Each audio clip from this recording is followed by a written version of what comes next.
Capítulo 1 Introdução. A história do homem que pensou e conseguiu virar sócio de Thomas Edison. É absolutamente verdade que pensamentos são coisas. Aliás, coisas muito poderosas, quando conjugadas com um objetivo definido, perseverança e um desejo ardente de que se transformem em riqueza ou outros bens materiais. Há pouco mais de 30 anos, Edwin C. Barnes descobriu que as pessoas realmente pensam e enriquecem. Essa descoberta não aconteceu numa tarde. Veio aos poucos, começando com um desejo ardente de se tornar sócio do grande Thomas Edison. Uma das principais características do desejo de Barnes era que ele era definido. Ele queria trabalhar com Thomas Edison e não para ele. Observe com todo cuidado a descrição de como ele traduziu esse desejo em realidade e você terá uma melhor compreensão dos 13 princípios que levam à riqueza. Quando esse desejo ou impulso de pensamento passou primeiro por sua cabeça, ele estava pronto para realizá-lo. Mas havia duas dificuldades pelo caminho. Ele não conhecia Thomas Edison e não tinha dinheiro suficiente para pagar a passagem de trem para Orange, em Nova Jersey. Essas dificuldades seriam suficientes para desencorajar a maioria das pessoas de qualquer tentativa. Mas esse não era um desejo comum.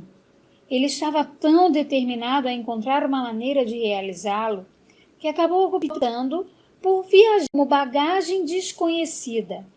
Para os não iniciados, isso significa que ele foi para East Orange num trem de carga. Ele se apresentou no laboratório do Sr. Edison e anunciou que havia chegado para fazer negócios com o inventor. Anos depois, comentando sobre seu primeiro encontro com Barnes, Edison falou: "Ele ficou ali na minha frente, parecendo um vagabundo comum, mas havia algo na expressão dele que dava a nítida impressão de que ele estava determinado a conseguir o que queria. E eu já sabia, de muitos anos de experiência com as pessoas, que quando alguém realmente deseja uma coisa, com tanto vigor que está disposto a arriscar todo o seu futuro num único tiro, está destinado a ganhar. Eu lhe dei a oportunidade que pedia, porque percebi que ele tinha metido na cabeça que ia ficar ali até conquistar o que queria. E os eventos subsequentes mostraram que eu não estava errado." O que o Sr. Barnes disse a Thomas Edison naquela ocasião foi muito menos importante do que aquilo que ele pensou. O próprio Edison disse isso. Não pode ter sido a aparência do rapaz o que acendeu a fagulha na sala de Edison, porque isso com certeza o desfavorecia. Foi o pensamento que fez a diferença. Se o significado dessa afirmação pudesse ser mostrado a todas as pessoas que a lessem, o resto do livro seria dispensável. Mas Barnes não se tornou sócio de Edison nessa primeira entrevista. O que ele conseguiu foi uma chance de trabalhar nas empresas do inventor, com um salário muito baixo, cumprindo tarefas que não tinham importância para Edison. Porém, o mais importante para Barnes era que essa era uma oportunidade de mostrar sua mercadoria no lugar onde ele esperava que o seu sócio a visse. Meses se passaram. Aparentemente, nada havia acontecido para transformar em realidade a cobiçada meta que Barnes tinha posto na mente como seu maior objetivo definido. Mas ele estava constantemente intensificando seu desejo de se tornar sócio nos negócios de Edison. Os psicólogos dizem, corretamente, que quando alguém está realmente preparado para uma coisa, ela aparece. Barnes estava pronto para ser sócio das empresas de Edison. Não apenas isso, ele estava determinado a continuar de prontidão até conseguir o que estava procurando.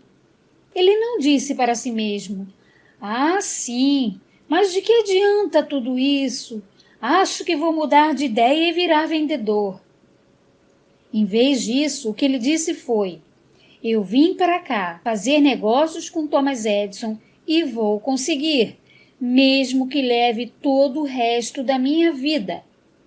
E ele estava falando sério.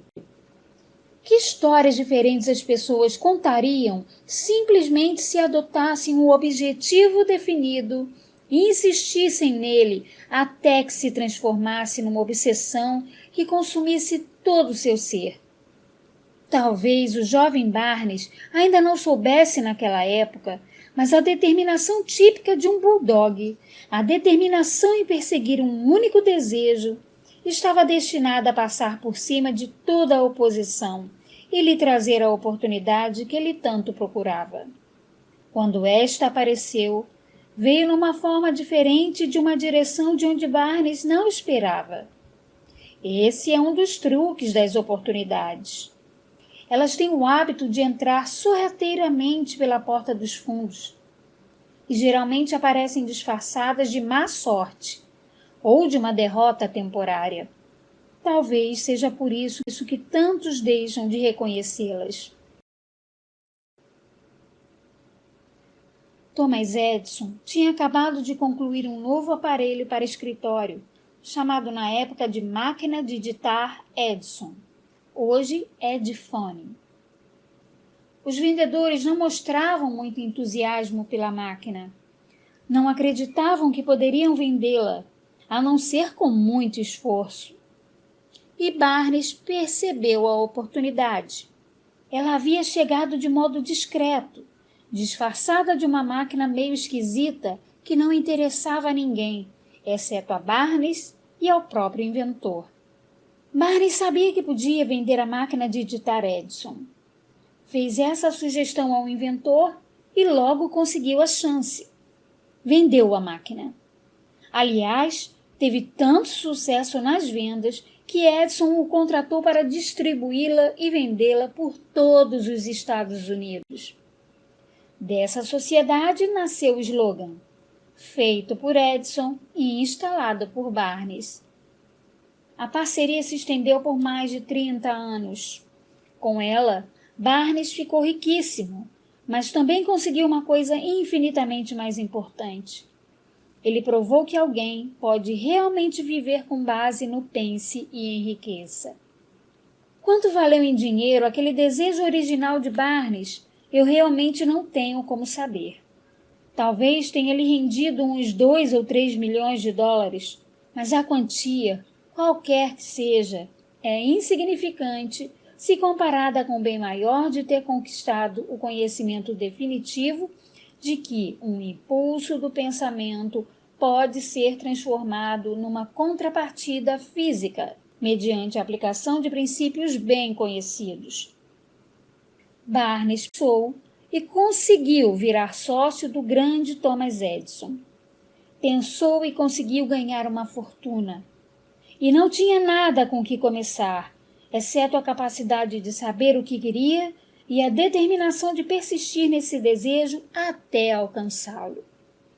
Ele não tinha dinheiro para começar, tinha pouquíssima educação, nenhuma influência, mas tinha iniciativa, fé e a vontade de vencer.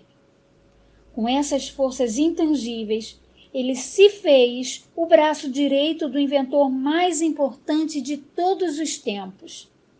Agora, examinemos uma situação diferente e estudemos um homem que tinha muitas riquezas concretas, mas perdeu tudo, porque desistiu quando estava a 1 metro da meta que tanto procurava. A 1 metro do ouro. Uma das causas mais comuns do fracasso é o hábito de desistir quando se está tomado por um sentimento temporário de derrota. Todos nós cometemos esse erro de vez em quando. Um tio de R. Darby foi acometido pela febre do ouro na época da Corrida do Ouro e partiu para o oeste para cavar e enriquecer. Nunca tinha ouvido falar que mais ouro foi retirado do cérebro dos homens do que da terra. Ele obteve um terreno e se pôs a cavar com pá e picareta. Era uma vida difícil, mas sua fome de ouro era enorme. Após semanas de trabalho, ele foi recompensado pela descoberta de uma jazida importante, mas precisava das máquinas para trazê-la à superfície. Discretamente, ele cobriu a mina e voltou para casa em Williamsburg, Maryland, e contou aos parentes e alguns vizinhos da sua sorte. Eles fizeram uma vaquinha para comprar as máquinas e mandaram tudo para lá. O tio e Darby voltaram para trabalhar na mina. O primeiro carreto de ouro foi retirado e mandado a uma fundição. O resultado mostrou que eles eram donos de uma das minas mais ricas do Colorado. Mais alguns carretos de ouro e pagariam todas as dívidas. Depois viriam os lucros. Quanto mais fundo as máquinas cavavam, mais alto subiam as expectativas de Darby e de seu tio. Foi aí que alguma coisa aconteceu. Eles tinham chegado ao fim do arco-íris e o pote de ouro não estava lá. Eles continuaram a cavar, tentando desesperadamente pegar a mesma jazida, mas sem sucesso. Até que finalmente eles preferiram desistir. Venderam as máquinas a um ferro velho por algumas centenas de dólares e pegaram um trem de volta para casa. Alguns donos de ferro velho são burros, mas esse não. Ele chamou um engenheiro de Minas para examinar o local e fazer alguns cálculos. O engenheiro falou que o projeto tinha fracassado porque os donos não sabiam lidar com as falhas geológicas. Seus cálculos indicavam que a jazida seria encontrada a menos de 1 metro de onde os Darbys haviam parado de cavar. E foi exatamente ali que o homem a encontrou. O dono do ferro velho ganhou milhões de dólares com aquele ouro porque sabia que devia pedir o conselho de um especialista antes de desistir. A maior parte do dinheiro usado para comprar as máquinas tinha saído do esforço de R. Will Darby, que na época era muito jovem. O dinheiro veio de parentes e vizinhos que acreditaram nele, e ele devolveu tudo o que pegou, mesmo que tenha levado anos para isso. Muito tempo depois, o Sr. Darby conseguiria recuperar o prejuízo muitas vezes, quando descobriu que o desejo pode ser transformado em ouro. Foi uma descoberta que ele fez depois de começar a vender seguros de vida. Sempre se lembrando de que havia perdido uma fortuna porque parara de cavar a menos de 1 metro de onde estava o ouro, Darby aproveitou essa experiência no novo trabalho, simplesmente falando para si mesmo: eu desisti a menos de 1 metro de onde estava o ouro, mas nunca mais vou desistir só porque as pessoas dizem não, quando eu pedir para elas comprarem um seguro. Darby faz parte de um seleto grupo de menos de 50 pessoas que conseguem vender mais de $1 milhão por ano em seguros de vida. Ele aprendeu a nunca desistir com a lição que aprendeu quando desistiu fácil demais da sua mina de ouro. Antes de o sucesso entrar na vida de uma pessoa, ela com certeza vai ter que lidar com muitas derrotas temporárias e talvez alguns fracassos. Quando a derrota chega para alguém, o caminho mais fácil e lógico é desistir. E é exatamente o que a maioria das pessoas faz. Mais de 500 dos homens mais bem-sucedidos dos Estados Unidos contaram a este autor que seu maior sucesso veio um passo após aquele ponto em que a derrota os havia deixado atordoados. O fracasso é um trapaceiro ardiloso e muito irônico. Ele se diverte esticando o pé para alguém tropeçar quando o sucesso está bem ao seu alcance. Uma lição de persistência por 50 centavos. Pouco depois do Sr. Darby ter se formado na Universidade dos Golpes da Vida e ter decidido lucrar com a experiência em mineração, ele teve a boa sorte de presenciar um acontecimento que lhe mostrou que um não significa ser necessariamente um não. Certa tarde, estava ele ajudando o tio a moer trigo num moinho antigo. O tio era dono de uma grande fazenda onde moravam alguns lavradores negros que tinham direito a parte do que plantavam. Silenciosamente a porta se abriu e uma pequena criança negra, filha de um dos lavradores, entrou e se postou junto à porta. O tio ergueu os olhos, viu a menina e rosnou para ela bruto. — O que você quer? A menina respondeu tímida. — Mamãe disse para o senhor mandar 50 centavos para ela. — Negativo, replicou ele. — Pode ir para casa. — Sim, senhor, respondeu a garota. Mas não se moveu. O tio continuou trabalhando, tão ocupado que nem percebeu que a menina não tinha saído. Quando voltou a olhar e viu que ela permanecia no mesmo lugar, ralhou com ela. — Eu já mandei você ir para casa. — Se manda, senão vou te bater. A menina voltou a dizer: — Sim, senhor, mas não se moveu 1 centímetro. O tio deixou cair a saca de grãos que estava prestes a despejar na trituradora, pegou uma tábua e partiu para cima da menina com uma expressão ameaçadora no rosto. Darby prendeu a respiração. Estava convicto de que iria testemunhar um assassinato. Sabia que o tio era estourado e também que uma criança negra não deveria desafiar um branco naquela parte dos Estados Unidos. Quando o tio chegou perto da criança, ela rapidamente deu um passo à frente, encarou nos olhos e gritou do alto de sua vozinha aguda: — A mamãe precisa desses 50 centavos. O tio parou, olhou para ela por alguns instantes, largou a tábua no chão, colocou a mão no bolso, tirou meio dólar e deu para ela. A menina pegou o dinheiro e lentamente recuou para a porta, sem jamais desviar os olhos do homem que ela acabara de conquistar. Depois que ela saiu, o tio se sentou numa caixa e ficou olhando para o nada, pela janela, por mais de 10 minutos. Estava pensando, impressionado, na surra que tinha acabado de levar. E Darby também estava refletindo. Foi a primeira vez em toda a sua vida que ele tinha visto uma criança negra dominar deliberadamente um adulto branco. Como é que ela conseguiu uma coisa daquelas? O que aconteceu com seu tio que fez com que ele perdesse toda a sua fúria e se tornasse dócil como um carneirinho? Que estranho poder foi exercido por aquela criança que a fez controlar um adulto? Esta e outras perguntas semelhantes passaram pela mente de Darby, mas ele só ia encontrar a resposta anos depois, quando me contou a história. Estranhamente, o relato dessa experiência em comum foi feito no velho moinho, no exato local onde o tio recebera tal surra. E, estranhamente, eu também tinha passado quase um quarto de século dedicado ao estudo do poder que permite uma criança negra, ignorante e analfabeta, conquistar um homem inteligente. Enquanto nós estávamos naquele velho moinho com cheiro de mofo, o Sr. Darby repetiu a história daquela conquista inusitada e perguntou: — O que você conclui de tudo isso?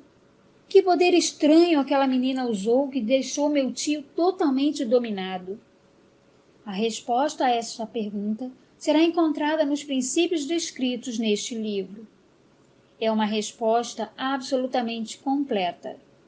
Traz detalhes e instruções suficientes para permitir que qualquer pessoa compreenda e ponha em prática a mesma força em que aquela menina por acaso tropeçou.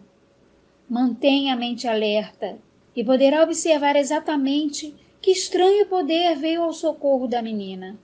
Falaremos mais sobre ele no próximo capítulo. Em algum lugar deste livro, você vai encontrar uma ideia que aumentará seus poderes de percepção e colocará no seu comando, para o seu benefício, essa mesma força irresistível. Você pode perceber esse poder no primeiro capítulo do livro, ou ele pode invadir sua mente num dos capítulos seguintes. Pode aparecer na forma de uma simples ideia, ou pode vir como se fosse um plano ou objetivo.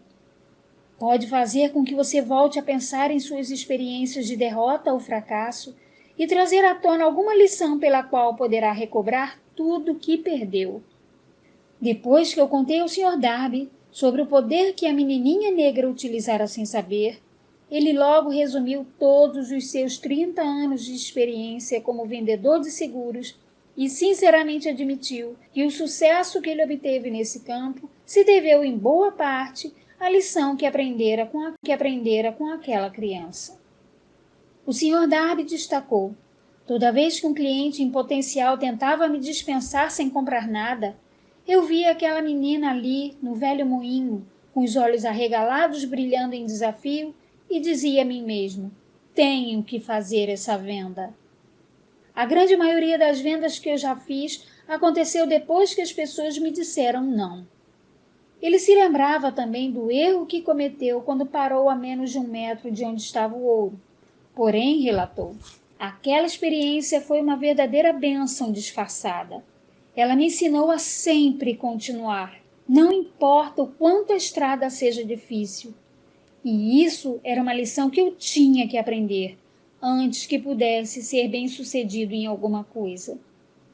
Essas histórias do Sr. Darby, do tio, da menininha negra e da mina de ouro, sem sombra de dúvida, seguidas por centenas de pessoas que ganham a vida vendendo seguros de vida.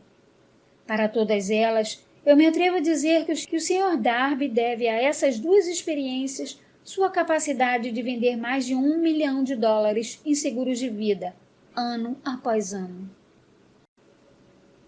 A vida é esquisita e muitas vezes imponderável. Tanto os sucessos quanto os fracassos têm raízes em experiências simples. As do Sr. Darby foram simples e corriqueiras, no entanto trouxeram a resposta para o seu destino e por isso foram tão importantes para ele quanto a vida em si. Ele lucrou com essas duas experiências dramáticas porque as analisou e encontrou a lição que elas traziam. Mas o que dizer da pessoa que não tem tempo nem inclinação para estudar um fracasso em busca do conhecimento que a leva ao sucesso? Onde e como ela irá aprender a arte de converter as derrotas nos degraus que levam às oportunidades? Foi para responder a esta pergunta que este livro foi escrito. E a resposta pediu o desenvolvimento de 13 princípios. Mas lembre-se, quando for ler, de que a resposta para as perguntas que o levaram a questionar a estranheza da vida podem ser encontradas na sua própria mente, através de uma ideia, um plano ou um objetivo que pode vir à sua cabeça enquanto estiver lendo este livro. Uma ótima ideia é tudo que alguém precisa para alcançar o sucesso. Os princípios descritos neste livro são os melhores e mais práticos que existem e lidam com as maneiras e os meios de se gerar ideias práticas. Antes de avançarmos na descrição desses princípios, acho que você tem o direito de receber uma importante informação. Quando o dinheiro começa a entrar, ele vem com tanta rapidez e com tamanha abundância que nos perguntamos onde é que ele andava se escondendo durante todos os anos de vacas magras.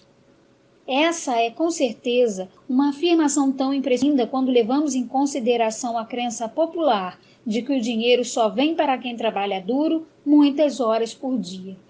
Quando você começar a adotar a fórmula pense e enriqueça, vai perceber que o dinheiro parte de um estado mental, com um objetivo definido que não exige trabalho duro. Você e todas as outras pessoas devem se interessar em saber como chegar a esse estado mental que atrai o dinheiro. Eu passei 25 anos pesquisando, analisando mais de 25 mil pessoas, porque eu também queria saber como é que os ricos ficaram ricos. Sem essa pesquisa, não haveria esse livro. Aqui vale observar uma verdade muito significativa. A depressão financeira começou em 1929 e continuou até bater todos os recordes de destruição, até algum momento depois que o presidente Franklin Roosevelt tomou posse. Então a depressão começou a desaparecer Assim como o eletricista de um teatro aumenta a iluminação gradativamente, de modo que a escuridão acaba se tornando luz antes que você perceba, o lugar que o medo ocupava na mente das pessoas acabou se transformando pouco a pouco em fé. Observe atentamente que assim que você dominar os princípios dessa filosofia e começar a seguir as instruções e aplicar os princípios, sua situação financeira vai começar a melhorar e tudo que você tocar vai começar a se transformar num ativo para o seu próprio benefício. Impossível? De jeito nenhum. Uma das maiores fraquezas da humanidade é o quanto o homem comum emprega a palavra impossível. Ele conhece todas as regras do que não funciona. Sabe tudo o que não pode ser feito. Este livro foi escrito para aqueles que buscam as regras que fizeram os outros serem bem-sucedidos e que estão prontos para arriscar tudo nessas regras. Há muitos e muitos anos, eu comprei um belo dicionário. A primeira coisa que fiz foi achar a palavra impossível e, com todo carinho, recortá-la do livro. Não seria nada mal se você fizesse o mesmo. O sucesso vem para aqueles que têm uma consciência para o sucesso. E o fracasso chega para aqueles que, por indiferença, têm uma consciência para o fracasso. O objetivo deste livro é ajudar a todos os que querem aprender a arte de modificar suas mentes de uma consciência para o fracasso em uma consciência para o sucesso. Outra fraqueza muito comum nas pessoas é o hábito de medir tudo e todos por suas próprias impressões e crenças. Algumas pessoas que lerem este livro vão pensar que ninguém pode simplesmente pensar e enriquecer. Elas não conseguem pensar como ricas, porque seus pensamentos estão imersos em pobreza, escassez, miséria, fracassos e derrota. Esses infelizes me lembram de um famoso chinês que chegou aos Estados Unidos para ser educado à moda americana.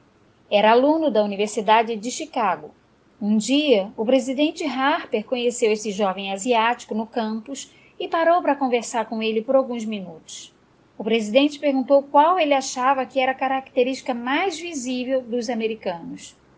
Ué, respondeu o chinês, a abertura esquisita dos olhos de vocês. Os olhos de vocês são muito esquisitos. E o que é que nós falamos dos chineses? Nós nos recusamos a acreditar naquilo que não entendemos. Acreditamos tolamente que nossas limitações são a medida dos limites do homem. É lógico que são os olhos dos outros que têm uma abertura esquisita, porque eles não são como nós.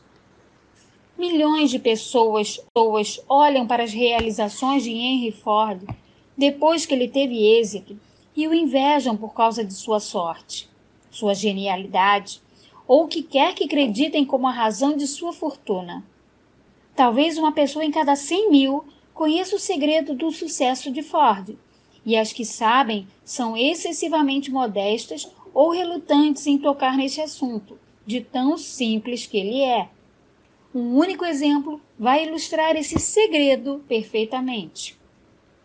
Há alguns anos, Ford decidiu produzir aquele que seria o hoje famoso motor V8. Ele queria construir um motor com todos os 8 cilindros montados num só bloco e deu instruções aos seus engenheiros para fazer um desenho do motor. O desenho foi feito num papel, mas todos os engenheiros concordaram, sem exceção, de que era simplesmente impossível montar um motor de 8 cilindros a gasolina numa única peça. Mesmo assim, tratem de produzir, disse Ford. Mas é impossível. Vão em frente, ordenou o patrão. E continuem nesse projeto até dar certo, o tempo que for necessário. Os engenheiros tocaram o trabalho. Não havia mais nada a fazer se quisessem continuar fazendo parte da equipe de Ford. 6 meses se passaram e nada aconteceu. Mais 6 meses e nada. Os engenheiros tentavam todo tipo de plano para cumprir suas ordens, mas tudo parecia fora de cogitação. Impossível. No fim do ano, Ford foi ver como andavam os engenheiros e eles o informaram que não tinham vislumbrado uma maneira de dar conta do trabalho. Continuem trabalhando, disse Ford. É isso que eu quero e é isso que eu vou ter. Eles continuaram e então, como num passe de mágica, o segredo foi descoberto. E a determinação de Henry Ford ganhou de novo. Talvez essa história não tenha sido contada com precisão milimétrica, mas o todo e a substância estão corretas. Tire suas conclusões, você que deseja pensar e enriquecer, e deduza, se puder, o segredo para os milhões de dólares de Henry Ford. Não vai ter que olhar muito longe. Henry Ford é um sucesso porque ele compreende e põe em prática os princípios do sucesso. Um deles é o desejo, saber aquilo que se quer.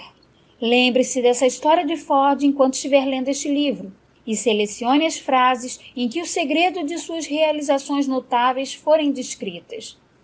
Se conseguir fazer isso, se puder indicar o grupo específico de princípios que fizeram de Henry Ford um homem rico, poderá ter o mesmo resultado que ele em qualquer profissão. Você é o senhor do seu destino e o capitão da sua alma porque... Quando William Henley escreveu os proféticos versos "Eu sou o senhor do meu destino e o capitão da minha alma", deveria ter informado de que nós somos os senhores do nosso destino e capitães de nossas almas porque dispomos do poder de controlar nossos pensamentos. Deveria ter dito a todos nós que o éter em que flutua nossa pequena terra, em que nos movimentamos e vivemos, é uma forma de energia que se move num índice de vibração inacreditavelmente alto, e que esse éter é repleto de uma forma de poder universal que se adapta à natureza dos pensamentos que temos e nos influencia de uma maneira natural a transformar nossos pensamentos em seu equivalente físico. Se o poeta tivesse nos informado sobre essa grande verdade, nós saberíamos a razão de sermos senhores do nosso destino e capitães das nossas almas. Deveria ter nos dito, enfaticamente, que esse poder não tenta diferenciar pensamentos construtivos e destrutivos, que ele nos move a traduzir em realidade física nossos pensamentos de pobreza com a mesma rapidez com que nos influencia a agir com base em pensamentos de riqueza. Ele também deveria ter nos contado que nossos cérebros se magnetizam com pensamentos dominantes que carregamos na mente, e por meios desconhecidos, esses ímãs atraem as forças, as pessoas e as circunstâncias da vida que se harmonizam com a natureza dos pensamentos dominantes. Ele também deveria ter nos contado que antes que possamos acumular riqueza e abundância, magnetizar nossas mentes com um desejo intenso de riqueza, que temos que nos tornar conscientes do dinheiro, até que esse desejo nos leve a criar planos bem definidos para adquiri-lo. Mas como ele era poeta e não filósofo, Henley se contentou em afirmar uma grande verdade na forma de poesia, deixando para aqueles que vieram depois o trabalho de interpretar o significado de seus versos. Pouco a pouco a verdade se revelou, até que agora parece certo que os princípios descritos neste livro guardam o segredo do domínio sobre o nosso destino financeiro. Agora estamos capacitados para examinar o primeiro desses princípios. Mantenha a mente aberta e lembre-se, quando estiver lendo, de que eles não foram inventados por ninguém. Os princípios foram reunidos a partir das experiências de vida de mais de 500 homens que realmente acumularam riquezas em grande quantidade. Homens que começaram na pobreza, com pouquíssima educação e sem influência.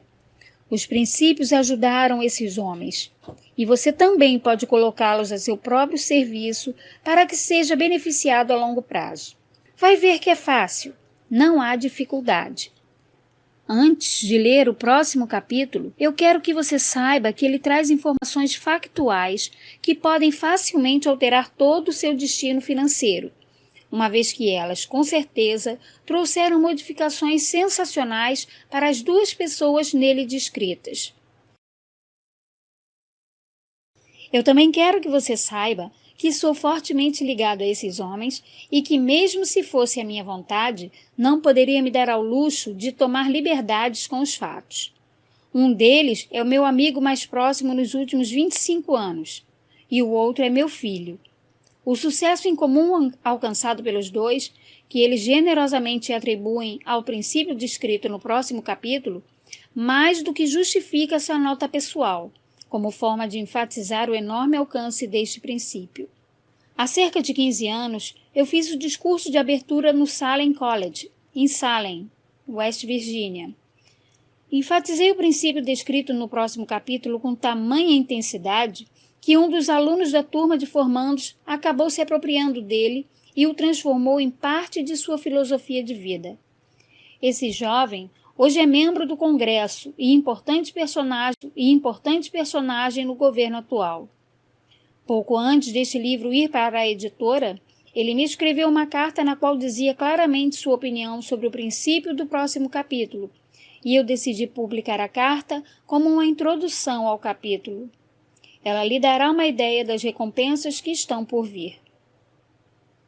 Meu caro Napoleão, como meu trabalho de congressista costuma me proporcionar vários insights sobre os problemas dos homens e das mulheres, escrevo-lhe para oferecer uma sugestão que tem sido útil a milhares de pessoas dignas. Com as devidas desculpas, tenho que dizer que se essa sugestão for posta em prática, pode significar vários anos de trabalho e responsabilidade para você, mas eu me sinto impelido a fazê-la porque conheço o amor que você tem em prestar um serviço verdadeiramente útil. Em 1922, você fez o discurso de abertura no Salem College, quando eu era aluno do último ano. Naquela palestra, você plantou em minha mente a ideia responsável pela oportunidade que hoje eu tenho de servir as pessoas do meu estado, e que também será responsável, em larga medida, por qualquer sucesso que eu vier a desfrutar no futuro. A sugestão que tenho em mente é a seguinte: que você reúna num livro toda a palestra que deu no Salem College, de modo a oferecer aos americanos uma oportunidade de lucrar com seus muitos anos de experiência e de relações com os homens que, por sua grandeza, fizeram dos Estados Unidos o país mais rico do mundo. Lembro-me como se fosse ontem da belíssima descrição que você fez do método pelo qual Henry Ford, com pouquíssima educação, nenhum tostão no bolso, nem amigos importantes, lançou-se à estratosfera. Foi ali que meti na cabeça, antes mesmo de você terminar o discurso, que eu teria o meu lugar no mundo, independentemente de quanta dificuldade tivesse que superar. Milhares de pessoas vão se formar este ano e nos próximos anos. Todas vão procurar exatamente o tipo de mensagem de incentivo que ouvi de você. Vão querer saber para que lado se virar, o que fazer para começar a vida. E você pode dar isso a elas, porque já conseguiu ajudar a resolver os problemas de muita gente.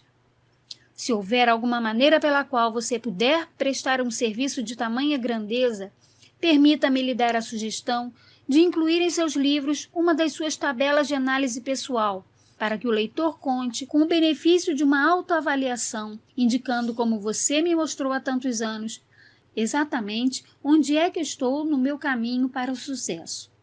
Um serviço como esse, que proporcione aos leitores um quadro completo e imparcial de seus defeitos e virtudes, pode ser para eles a diferença entre o sucesso e o fracasso. Um serviço como esse não tem preço. Milhões de pessoas agora se defrontam com o problema de como voltar a se erguer na vida por causa da depressão. E falo com experiência própria quando digo que sei que essas pessoas honestas adorariam a oportunidade de lhe contar seus problemas e receber suas sugestões para uma solução. Você conhece os problemas que enfrentam aqueles que precisam começar tudo de novo. Existem milhares de pessoas nos Estados Unidos que gostariam de saber como poderiam converter suas ideias em dinheiro. Gente que precisa começar do nada, sem um tostão no bolso, e recuperar o prejuízo. Se há alguém que pode ajudá-las, é você. Se publicar esse livro, gostaria de me tornar o dono do primeiro exemplar que sair da gráfica, com um autógrafo seu. Com os meus melhores votos, acredite em mim. Cordialmente, Jennings Randolph.